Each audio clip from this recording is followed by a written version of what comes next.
Hi dear student, मैं अशोक कुमार आज आपके लिए 12th क्लास की एक नई फिजिक्स की वीडियो, बहुत ही बेहतरीन वीडियो, बहुत आसान तरीके से आज मैं आपको बताऊंगा कि आवेश जो होता है, आवेश को किस प्रकार उत्पन्न कर सकते हैं, अर्थात आवेशन की विधियां। जी हाँ, आवेशन की कितनी विधियां होती हैं, बहुत ही महत्वपूर्ण प्रश्न है, लेकिन आप लोग इस चीज़ को नहीं पढ़ पाते हैं। मैं आपको आज बताऊंगा एक एक चीज़ कि आवेशन की विधियां कितनी हैं, आवेश को कितनी विधियों से उत्पन्न कर सकते हैं, एक एक चीज़ विस्तार से।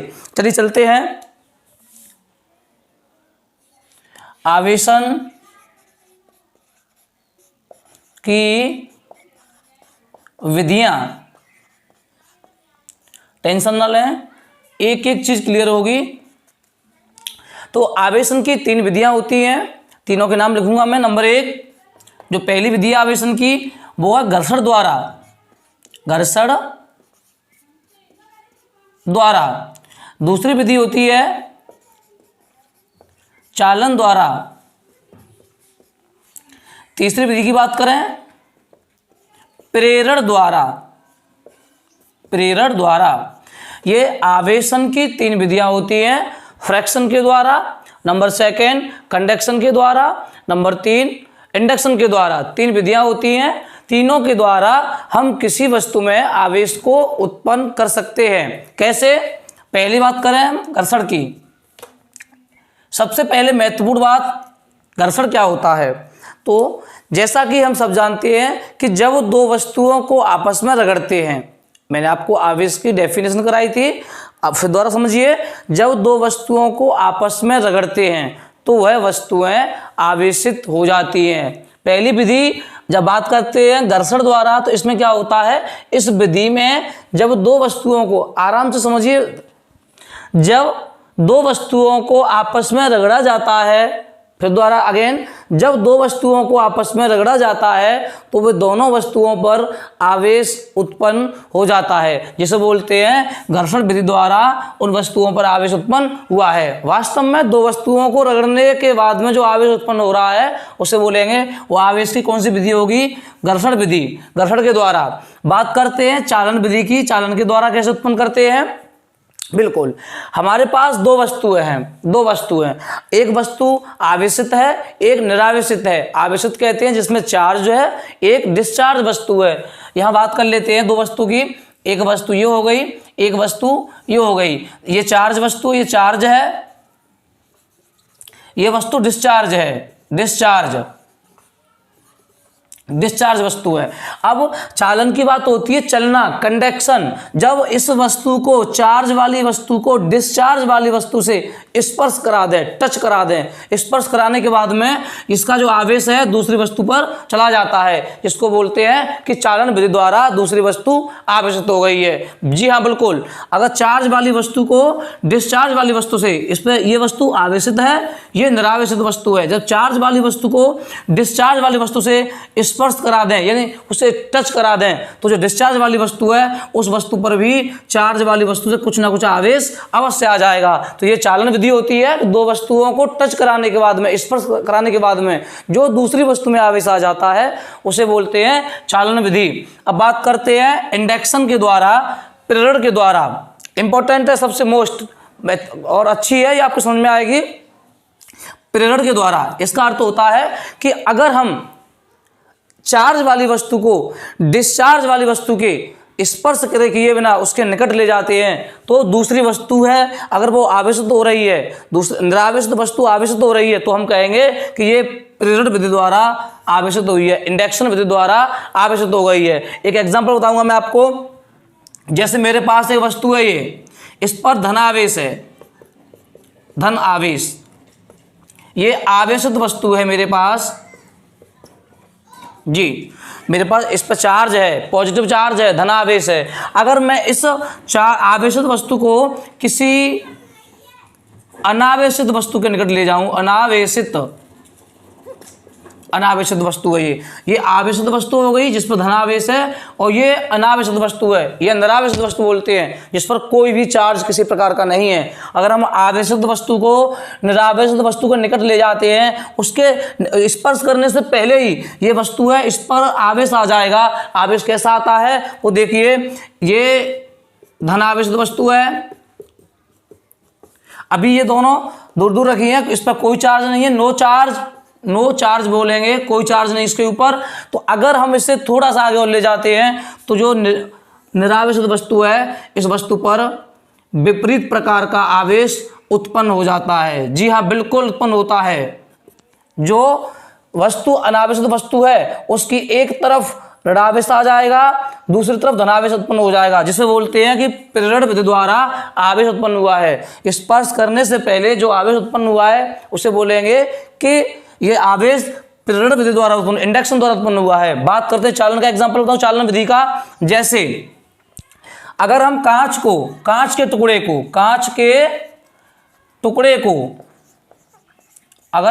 टुकड़े को रेशम के कपड़े से रगड़ दें, रेशम के जो चालन विधि होती है। अब अभी एक प्रश्न मुझे पूछा गया था कि सर अगर जो चालन विधि होती है, दो वस्तुओं को अगर हम स्पर्श करा दें तो उस पर कैसा आवेश, हमें कैसे पता चलेगा कि कौन सी वस्तु पर धनावेश आ रहा है, कौन सी वस्तु पर ऋणावेश आ रहा है। तो इसका पता लगाएंगे हम। कैसे पता लगाएंगे कि वस्तु के गुणधर्म के द्वारा, वो डिपेंड करता है वस्तु के गुणधर्म पर। जी हाँ, वस्तु के गुणधर्म पर। जैसे कांच का टुकड़ा है, कांच के टुकड़े को रेशम के कपड़े से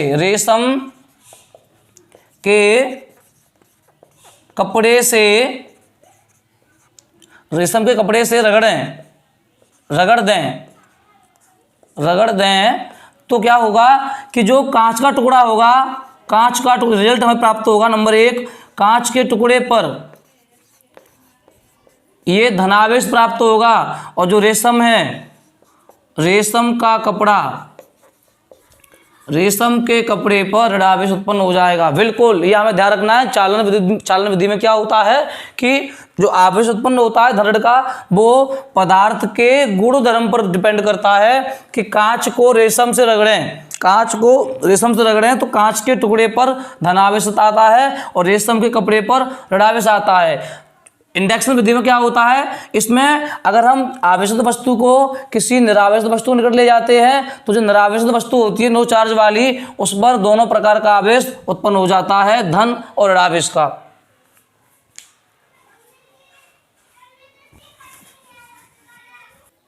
हाँ तो दोस्तों, अभी मैंने आपको बताया कि आवेशन की विधियों के बारे में बताया मैंने। अब पढ़ेंगे हम आवेश संरक्षण का नियम। जी हाँ, आवेश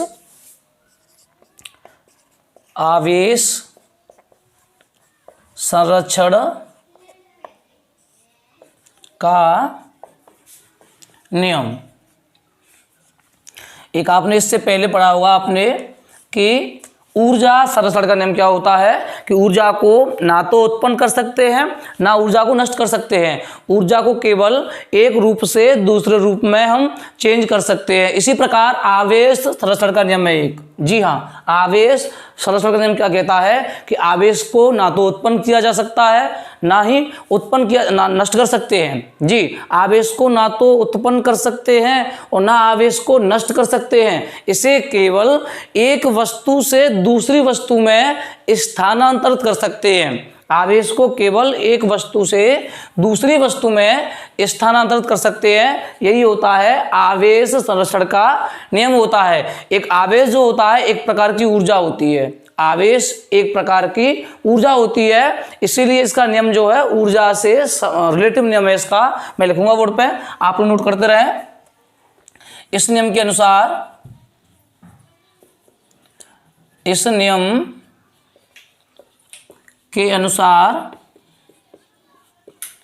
आवेश को न तो नष्ट किया जा सकता है, और न उत्पन्न किया जा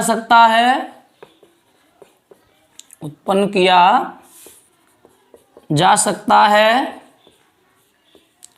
इसे केवल एक वस्तु से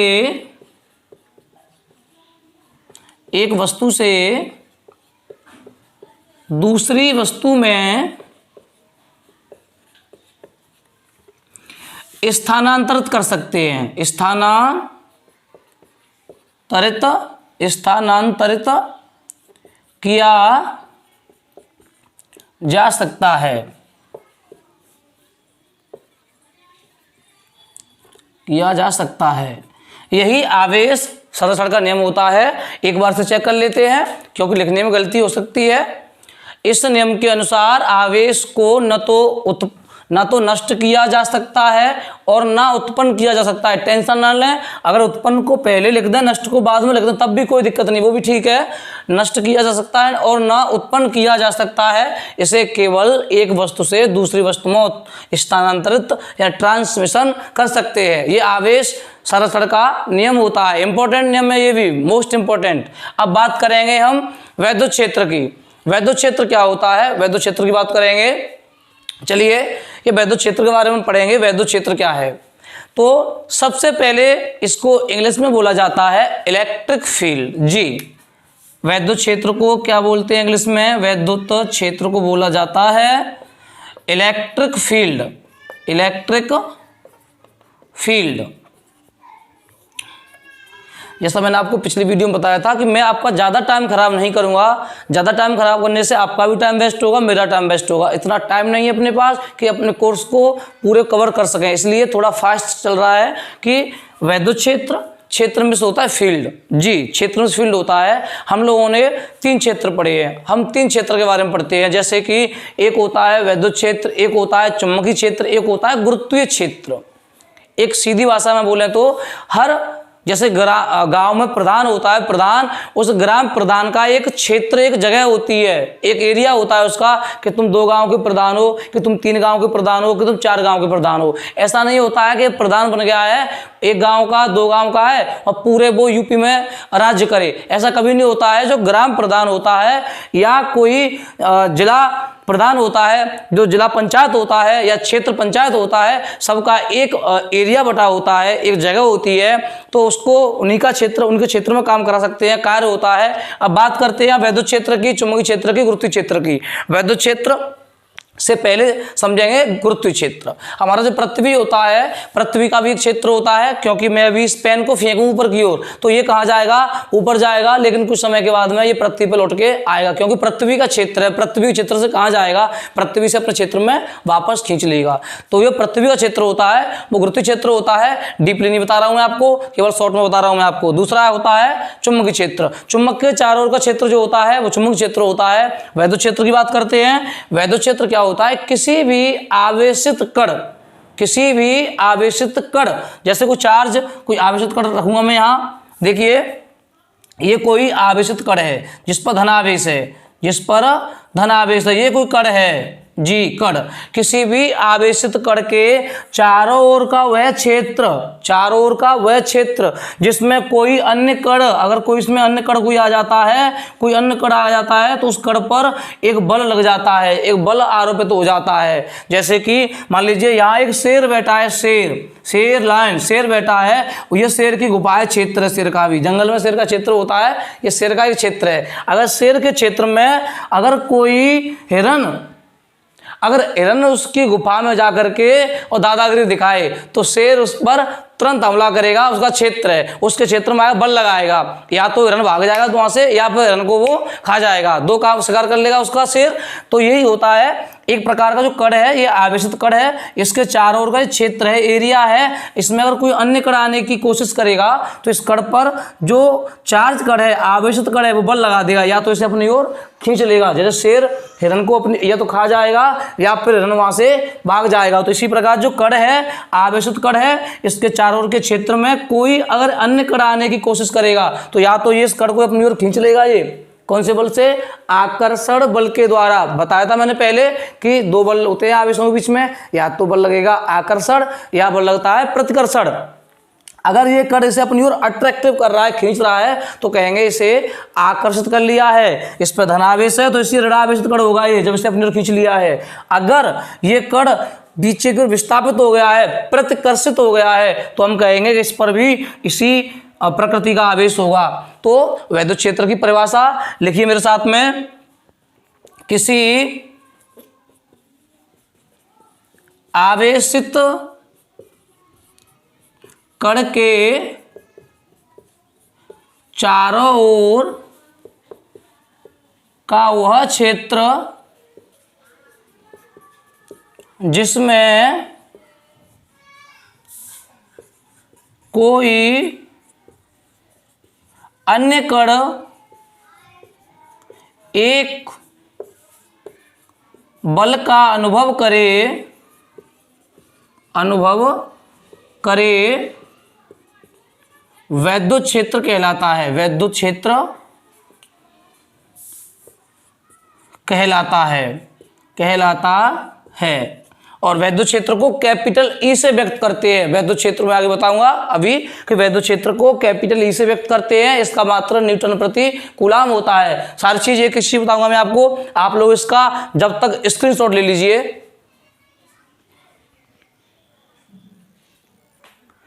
हाँ तो दोस्तों, हमने अभी क्या देखा, हमने अभी वैद्युत क्षेत्र को पढ़ा। अब पढ़ेंगे हम परीक्षण आवेश। एक एक चीज कराऊंगा मैं, एक एक चीज, कोई चीज छोड़ूंगा नहीं मैं। परीक्षण आवेश, एक्सपेरिमेंटल चार्ज, परीक्षण आवेश। परीक्षण आवेश को क्यू नॉट से रिप्रेजेंट करते हैं, व्यक्त करते हैं। क्यू नॉट, क्यू जीरो बोल देते हैं। क्यू जीरो, जीरो का मतलब है कि बिल्कुल न के बराबर, नगण्य, जीरो न के बराबर होता है। जैसे परीक्षण आवेश क्या होता है, पहले इसकी परिभाषा लिखता हूं मैं, आप लिखिए। यह एक काल्पनिक धन आवेश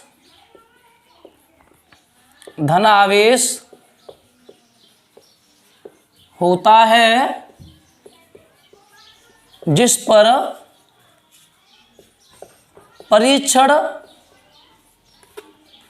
किया जाता है।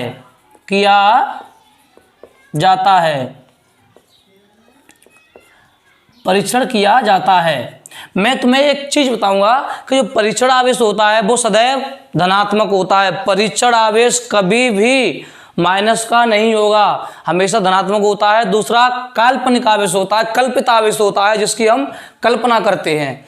जैसे मेरे पास एक चार्ज है, ये इसका ये क्षेत्र है, यहाँ तक क्षेत्र है ये, तो यहाँ आवेश है, बीच में आवेश है, इस जगह पे कोई चार्ज है, इसकी वैल्यू है 10 कूलाम। 10 कूलाम आवेश है।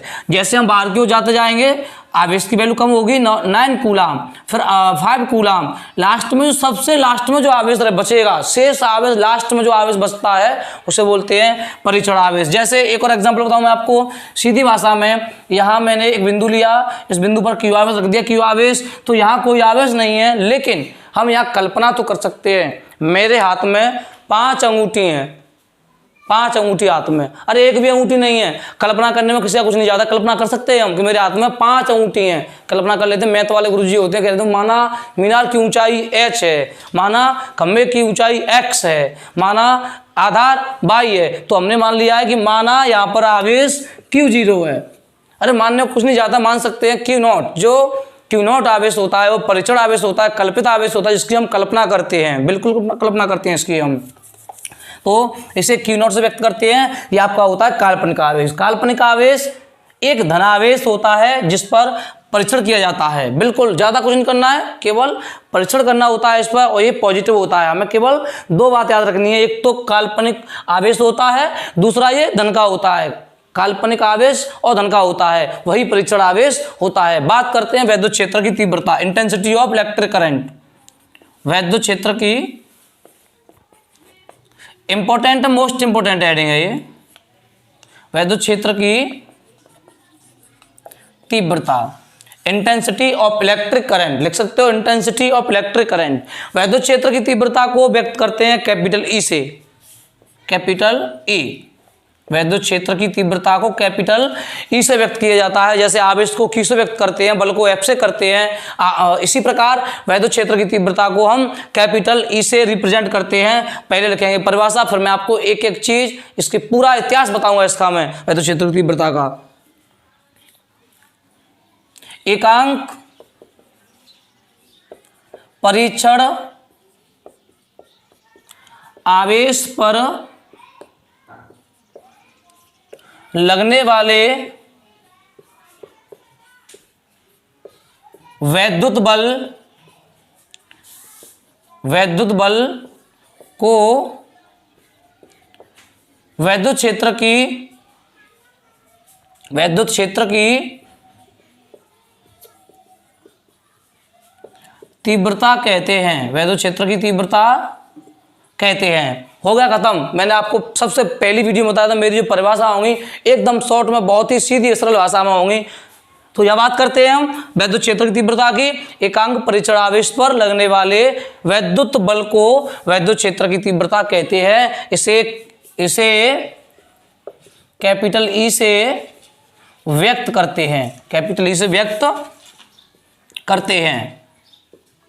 ये तो वैद्युत क्षेत्र की तीव्रता की परिभाषा हो गई। अगर पेपर में आ गई कि वैद्युत क्षेत्र की तीव्रता से आप क्या समझते हो, किसे कहते हैं, क्या है, तो हमें परिभाषा लिखनी है ये वाली। एकांक परीक्षण आवेश पर लगने वाले वैद्युत बल को वैद्युत क्षेत्र की तीव्रता कहते हैं। कुछ गुरुजी ऐसा भी कर लेते हैं कि इसको थोड़ा लंबा कर देते हैं कि वैद्युत क्षेत्र में स्थित एकांक परीक्षण आवेश पर लगने वाले बल को वैद्युत क्षेत्र की तीव्रता कहते हैं, वो भी ठीक है। या हम ये भी कह सकते हैं कि वैद्युत बल और परीक्षण आवेश के अनुपात को वैद्युत क्षेत्र की तीव्रता कहते हैं। मैंने आपको पहले बता चुका हूं कि एक हेडिंग की परिभाषा एक नहीं होती है, अपनी अपनी लैंग्वेज में परिभाषा हम पटअप कर सकते हैं, उससे कोई दिक्कत नहीं है। अब इसका लिखेंगे पहले फॉर्मूला। इसका फॉर्मूला क्या होता है? E equal F/Q0। ये इसका फॉर्मूला हो गया, वैद्युत क्षेत्र की तीव्रता का फॉर्मूला है E इक्वल F/Q0। जैसा आप जानते हैं Q0 क्या है, आपकी आंखों के सामने ये परीक्षण आवेश है। Q0 क्या है? परीक्षण आवेश। F तो फोर्स बल होता ही है। अब इसकी बात करते हैं इसका मात्रक। किसका मात्रक? वैद्युत क्षेत्र की तीव्रता का मात्रक। तो यहां से निकालना है, यहां लिख देता हूं मैं E का मात्रक। E क्या है? वैद्युत क्षेत्र की तीव्रता का मात्रक। तो F का होता है न्यूटन, बल का न्यूटन, और परीक्षण आवेश कैसा भी आवेश उसका मात्रक सदैव कूलाम होगा। आवेश कैसा भी हो, परीक्षण आवेश, रियल आवेश कैसा भी हो, सबका मात्रक कूलाम। तो वैद्युत क्षेत्र की तीव्रता का मात्रक पूछे गुरुजी तो क्या बताएंगे? न्यूटन बट्टे कूलाम। बात करते हैं बिमी सूत्र की।